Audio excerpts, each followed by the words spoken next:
Cáceres que não sabe que existe comunidade quilombola, que não sabe que existiu, né? E até muitas pessoas que estão ali naquela linhagem, eles ainda não se identificam como quilombola. Então, esse documentário é para nós fortalecermos a nossa identidade. Mas o foco principal é que vocês nos falem sobre como foi, né, para quem viveu, quem teve a oportunidade na época que todas as famílias ainda estavam, ou a maioria estava lá em Pitacanudo, como que era, né? Como que era a questão das roças, como que era a questão dos quintais, como que eram as brincadeiras, as festas, né? Como que vocês se divertiam, as dificuldades que vocês passavam, né? Então, assim, são essas histórias. Por quê? Muitos que moraram lá ou que já tiveram contato com Pitacanudo são uma geração que está se perdendo, né? O tempo vai consumindo algumas coisas e as vidas são uma delas.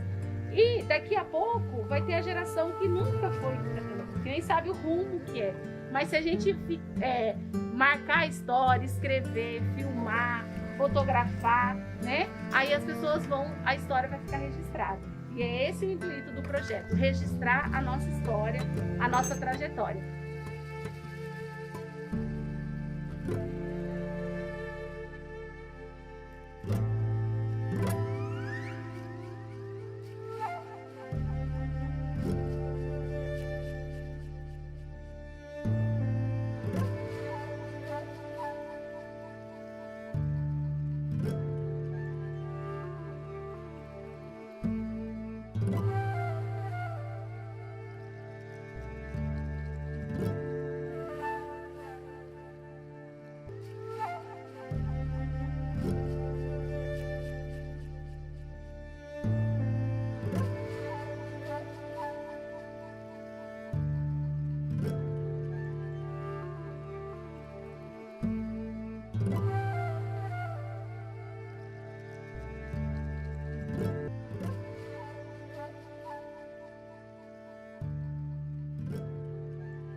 Sobreviveu ou não sobreviveu os conhecimentos ancestrais? A nossa ancestralidade guiou ou não guiou a gente? Sim, guiou, mesmo que fragmentaram e silenciaram a nossa história. Um camarada safado lá, dizendo que ia arrendar, né? Arrendar uma parte do sítio e ele acabou dando lé no meu pai. Hoje eu lembro daquelas mulheres guerreiras antes de mim, que foi a minha tia Silvéria, né? A minha mãe, Ana Francisca, a minha avó Tereza, né? A minha avó Fermina, Faustina, essas eram todas irmandades de meu pai, né? E tem ainda, que está aqui na cidade já, a Cândida, né? Tem a Alexandrina, né?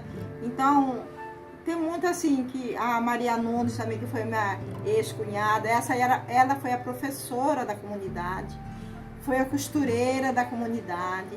Assim, hoje ela não está mais aqui entre nós, mas ficou o nome, a lembrança dela, né? Essas mulheres guerreiras, né? Que muitos não estão mais aqui hoje, mas deixou forças, coragem, né? Que foi uma mulher assim que deixou muitas lembranças boas pra gente.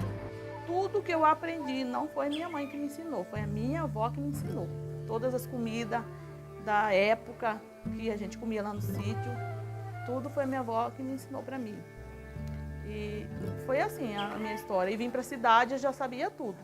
Quando nós viemos pra cidade, eu sabia tudo. Mexer com tudo já. Tanto que eu começava até a trabalhar com as pessoas, porque minha avó me ensinou muito.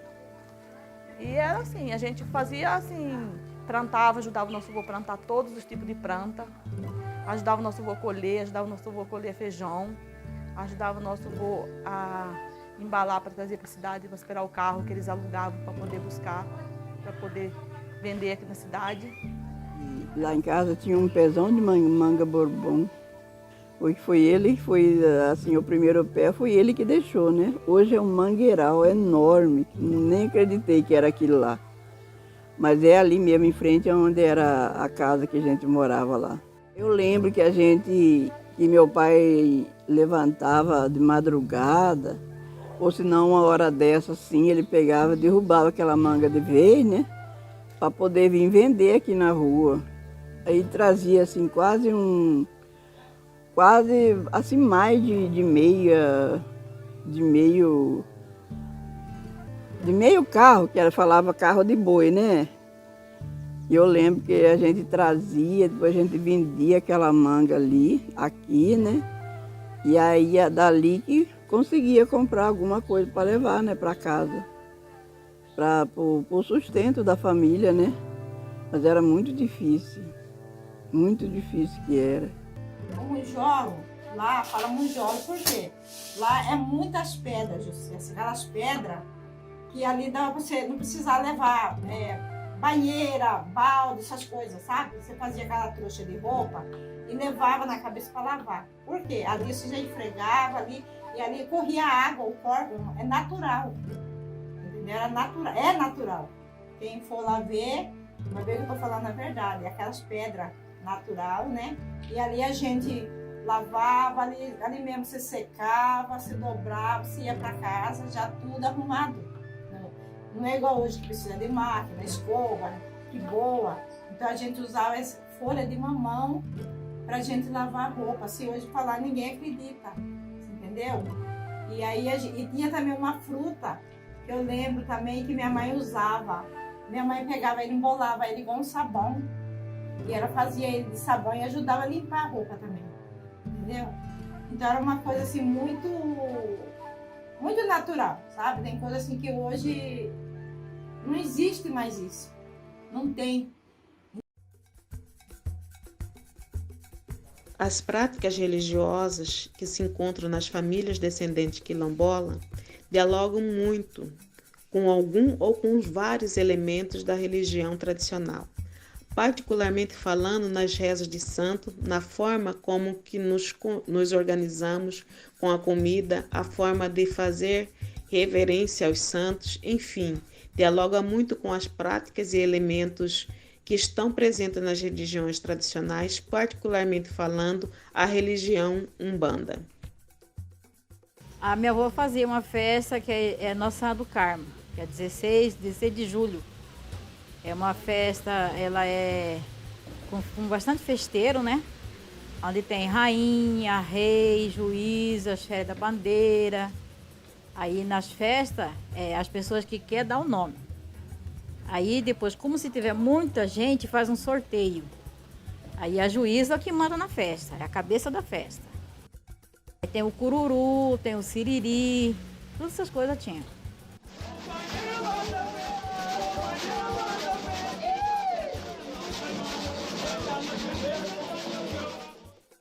Ia fazer as festas de Sandeiro, que era Nossa Senhora do Carmo que ele fazia, e fazia festa de Santana e São João. Eles faziam umas 3 festas por ano. Aí chegava a época de festa, eles faziam, a comida lá era mandioca com ossinho, que era a janta. Então hoje os povos estão aderindo aqui em Mato Grosso, o ossinho com mandioca, mas essa história vem de lá do quando a gente morava lá. Hoje em dia as pessoas não têm nem mais vergonha mais de falar que vai comer um ossinho com mandioca, mas a gente comia nas festas que tinha lá, era só a janta, ossinho com mandioca.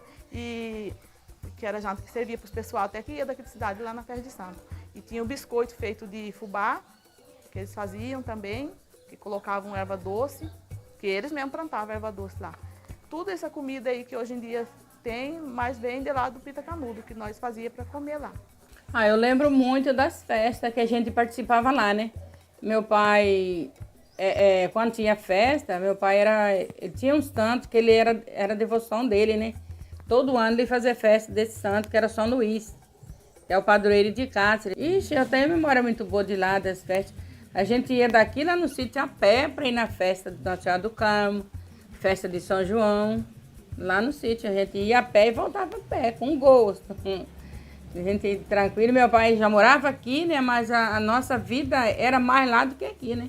Aquela pessoa que era festeira, ela era obrigada a ajudar a organizar a festa, né? Organizar. A juíza era que comandava a festa, né? Aí tinha a rainha, tinha que fazer a coroa, né? A esfera de bandeira tinha que fazer uma bandeira. Tinha o rei, tinha o capitão do mastro, que tinha que enfeitar uma madeira bem comprida, né? tinha que enfeitar ela. Então aí juntava todos os festeiros, né? Eles que organizavam tudinho. Organizava a festa, tudinho. E organizava até o churrasco, que é a matula, que aqui falava matula. Aí tinha que organizar todas essas coisas, né? Antes disso, uma semana antes da festa, reunia toda a família, fazia bastante biscoito, que era para servir o café da manhã cedo, 5 horas servia o café da manhã, fazia um chá, servia os biscoitos. Aí depois, mais tarde, às vezes fazia uma sopa, ou então já era só o almoço. E assim ia, todo mundo ia para a festa. Tinha época que já chegou a festa durar 3 dias.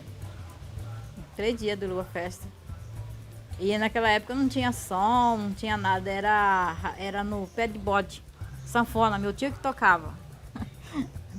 Meu tio tocava, era sanfona. Ele tocava noite inteira e noite inteira o pessoal dançava. Siriri e cururu. Aí depois o siriri acabava, aí ficava só o cururu que a noite toda e o baile. Aí ia pro baile, o pessoal ia dançar o bailão. Era 3 dias de festa e muito boa. Daí ele ia no sítio, só buscava a vaca lá, né? Mas a festa era feita aqui. Era que nem levantava o mastro, né? E cantava. E num final de semana, começava na sexta e terminava no domingo. Levantava o mastro e fazia a festa toda. Aí no outro final de semana era para descer o mastro, para esperar o próximo ano, outra festa de novo. Mas era muito bom o movimento da gente trabalhar e fazer trazer os ingredientes para aquele dia de festa, era o mesmo ritmo de trabalho. Aí ele ia no sítio de carroça, naquele tempo não tinha carro, né? Trazia carroças e carroças de mandioca, deixava lá no quintal para a gente fazer farinha. A gente ficava até de madrugada fazendo farinha, terminava 4, 5 sacos de farinha e partia. Aí nós íamos fazer fubá, né, para fazer o biscoito. Aí depois, no último, era soca de arroz. Quando a gente ia fazer a farinha, a gente convidava todos os vizinhos. E isso começava na madrugada, para ajudar a cascar mandioca. Outros iam ralando, outros iam torcendo, outros já iam torrando a farinha, né? Outros que gostavam de fazer o biju, já fazia o biju, entendeu? Uns colocavam sal, outros gostavam com doce, entendeu? Então era uma coisa muito, assim... Uma coisa muito boa, sabe? Que hoje já não tem mais isso. E isso a gente quer voltar ao que a gente era antes. Até melhor ainda, entendeu? Porque os jovens, hoje, eles não alcançaram mais isso. E eu tenho certeza que muitos, eles estão curiosos para saber. Então a gente está aqui, o quê? Para ensinar, né? Para a gente voltar para fazer o que era antes. Mesma coisa também quando a gente fazia o melado. Eu lembro que meu pai fazia, seu avô também junto, fazia a lata de melado. E sabe, depois do melado, fazia o doce de abóbora, fazia o doce de mamão, sabe? Então era uma coisa muito assim, muito bonito, sabe? Porque quando eles iam fazer as festas, já estava preparado já aqueles doces, tudo já pronto. E não era lata pequena, aquela lata de querosene, que hoje nem isso existe mais, né? Então era cheio desses doces já preparados para as festas. E quando ia ter, que era a festa de São João, São Pedro, né? Minha mãe fazia Nossa Senhora do Santana, a minha tia fazia Nossa Senhora do Carmo. Então cada um tinha suas missões. E mesmo assim, eu creio que cada um vai ter as suas missões de voltar ao que era antes. Sim? E que é para seguir a missão dos seus pais. No Pita Canudo lá tem, eu não sei se ainda existe hoje, o munjolo. Eu vi, a gente era pequenininha, a gente lembra que ele sumia para aquele lugar do morro lá. Ele sumia para lá e aí eles vinham. Bem assim mais tarde, quase na hora de fazer almoço, eles apareciam com arroz. E eles depilavam o arroz, não era assim no pilão, mas tinha o pilão em casa. Aí eles depilavam o arroz no munjolo. Que de 15 anos, na hora que eu fui dançar, pinando meu bundo, deixava. Não, está muito nova para ficar na festa. Eu peguei de 15 anos e já pode dançar.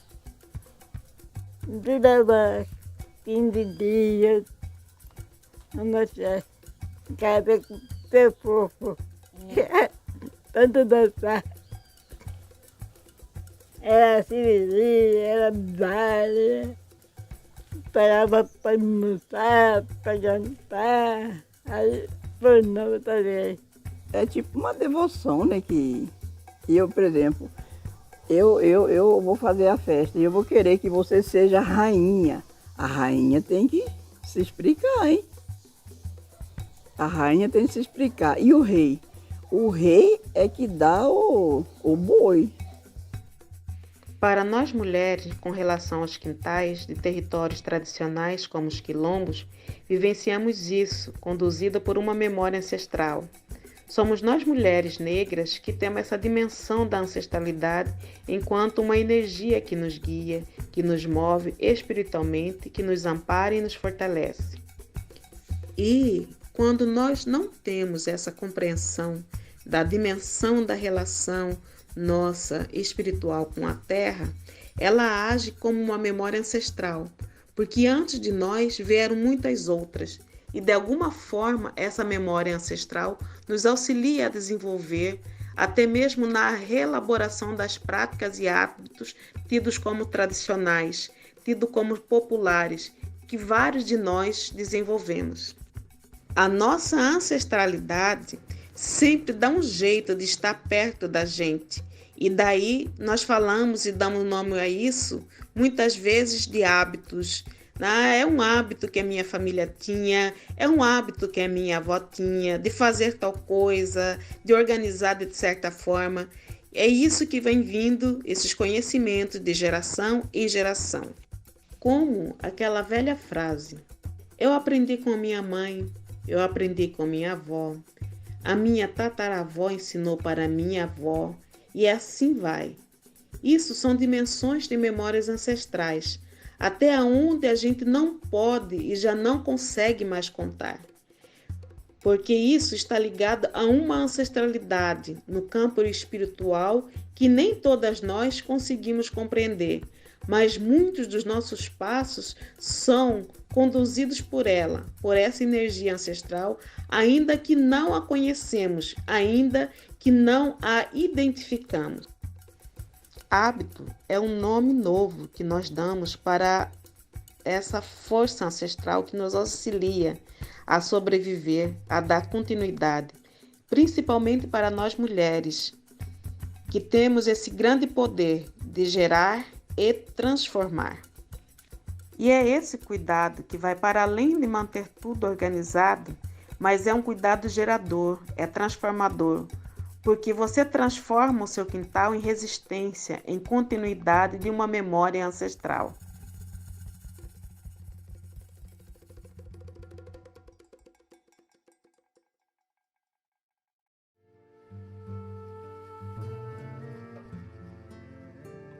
Aprendi com minha avó. Minha avó, ela tinha o costume de toda sexta-feira santa, a gente saía no campo para colher remédio. Então eu conheço um pouco o remédio que eu convivi com ela, né? A gente colhia. Era de sexta-feira santa, depois do almoço, a gente saía para catar as ervas. Isso era sagrado todo ano. Colher, né? A colher, manuseio, secar, né? A secagem, secar na sombra, né? Para guardar, né? Porque senão não podia pegar fungo, alguma coisa assim, né? E tem que ter o cuidado, né? Fazer banho também, fazer banho às vezes, né? Aí fazia banho, tava muita dor de cabeça, dor no corpo, gripe, essas coisas. Fazia banho também, fazia xarope. Garrafar também ela fazia. Ela pegava a seiva do jatobá, porque a seiva do jatobá ela é bom para tosse, né? Aí ela tirava, colocava na garrafa, para de manhã cedo tomar uma colher. A minha relação com as plantas medicinais, bem dizer, eu tenho assim com todas, né? Porque quando a gente morava no Canudo, tem uma diferença de agora, que agora você vai no mercado e compra. Antes não, minha avó plantava o erva doce. O erva doce que a gente tomava era um pé que tinha plantado. Hoje eu não vejo aqui na cidade. a canela, era um pé de canela, tinha folhas, esse remedinho mais assim, que a gente compra no supermercado, camomila, tinha pé de camomila e tudo, então eu lembro de tudo. Losna, remédio para estômago, boldo do Chile. Eu tinha 3 tipos de boldo, um boldo chamava Ponta Livre, o outro chamava boldinho. Então essas plantas assim, tudo que minha avó plantava assim em volta da casa, sempre em volta da casa. Assim. Então essas plantas, eu conheço essas plantas, mas tem vezes hoje em dia que você vai procurar, você acha só assim, você não tem plantado em casa não. Então aí ela me ensinava, ela fazia, sempre chamava a gente para mostrar. Então tudo que minha avó fazia, quando a gente morava lá no Pitacanudo, a minha avó chamava a gente e ensinava. Se ela ia fazer uma farinha, ela chamava a gente e me ensinava. Eu sei fazer um processo de uma farinha, só que aqui na cidade não tem como fazer. Rapadura, ela fazia, chamava a gente e ensinava. Eu aprendi remédio, falar a verdade, eu uso remédio de farmácia, sim. A gente é preciso, né? Você não pode deixar o médico, mas eu sou mais remédio natural mesmo. Eu uso muito xarope mesmo, eu pouco compro. Eu faço xarope, eu pego poejo, eu pego a menta, eu pego folha de manga. E aí eu faço e uso muito a seiva do jatobá, né? No xarope para tosse, para pulmão, não tem outro. Para anemia também você usa a seiva do jatobá, eu uso muito, até tenho aqui em casa ela. É a seiva do jatobá, uma colher dela num copo de leite, não tem amarelão que permaneça em criança. Desse mentraste mesmo, eu faço garrafada deles para as meninas aí, para cólica não tem outro. A minha menina desmaiava, todo mês que ela ficava misturada, ela até desmaiava. Aí eu fiz para ela, acabou. Eu tenho medicina também lá, né? Tenho bordo, tenho capim-cideira, né, para fazer chá. Não tem ainda, assim, bastante, assim, medicina. Mas eu tô começando, né? Tem o hortelã, né? O alecrim, que é bom pro coração, né? O arruda também. E é assim. Ela chegou de brigar comigo. Mãe, se ela levanta, já vai direto nas plantas. Pergunta para ela o que ela faz. Pergunta. A primeira coisa que ela faz é olhar as plantas, cuidar das plantas dela. Mas é assim mesmo, né? É uma diversão pra gente mexer com as flores, né? As plantinhas do quintal. É maravilhoso. E é esse cuidado que vai para além de manter tudo organizado, mas é um cuidado gerador, é transformador, porque você transforma o seu quintal em resistência, em continuidade de uma memória ancestral. Isso se traduz também que, por mais deslocados que estejamos, fora do nosso território de origem, a nossa ancestralidade sempre dita os nossos passos. Muitas vezes nós falamos, nossa, foi uma coincidência. Na verdade, o processo de desterritorialização não apagou as práticas culturais que foram vivenciadas no território de origem. Os quintais são uma continuidade da memória ancestral, pois ainda que em pequeno trecho de terra, é possível perceber que reproduz-se hábitos e culturas alimentares ancestrais. Hábitos como reunir para a produção da comida, produção de próprios alimentos como mandioca, abóbora, cará, feijão de corda, entre outros. Criação de animais como galinha, porcos e muito mais. Produção de ervas medicinais no qual se traduz uma estreita relação com a memória ancestral e espiritual. Pois muitos têm conhecimento dessas ervas para a cura do corpo e limpeza espiritual, muitas vezes utilizada nas benzeções.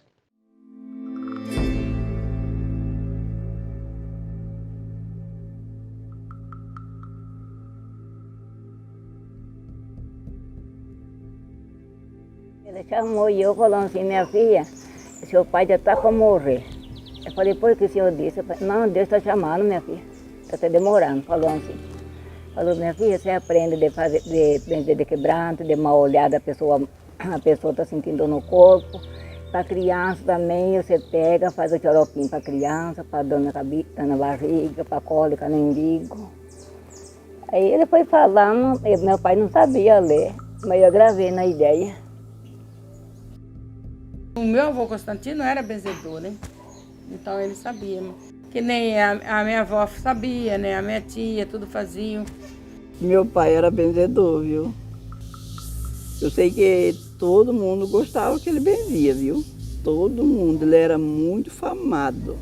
Ontem mesmo veio uma dona até chorando com cólica no umbigo. Ela foi no médico, o médico falou que ela não tinha nada. Aí ela veio aqui, falou para mim, a senhora faz garrafado? Eu falei, faço. Ela falou assim, com o quê? Quer vinho ou na água? Eu falei, não, na água. Não faço no vinho nem na pinga, faço na água. Aí eu fiz para ela ligou hoje, a mulher tá boazinha. Acho que é isso que é um grande legado, porque em nossos saberes ancestrais a terra é uma divindade e ela deve estar sempre sendo cuidada. Eu ainda digo que é uma herança e a minha contribuição é dar continuidade dessa prática religiosa, do qual eu cultuo e sempre vou falar. Da importância também de nós negras e negros, ainda que não seja da religião, conhecer e respeitar o que diz respeito à minha, à sua e à nossa ancestralidade. Devemos fazer como um exercício de restabelecer uma relação respeitosa com a terra, porque ela é a dimensão que nos define como povo tradicional. É essa a dimensão principal da nossa relação com a terra que vai nos definir como povo, que nos define como povos tradicionais que somos. Então, esse exercício de restabelecer a nossa relação respeitosa com a terra é fundamental. Ouso dizer, até que ela vai para além da dimensão de território de origem, porque nós a carregamos quando não podemos estar nela, e dizer que a terra nos alimenta e no final das nossas vidas nós alimentamos a terra. Iba Yaminhaé. Isso significa saudações à Mãe Terra.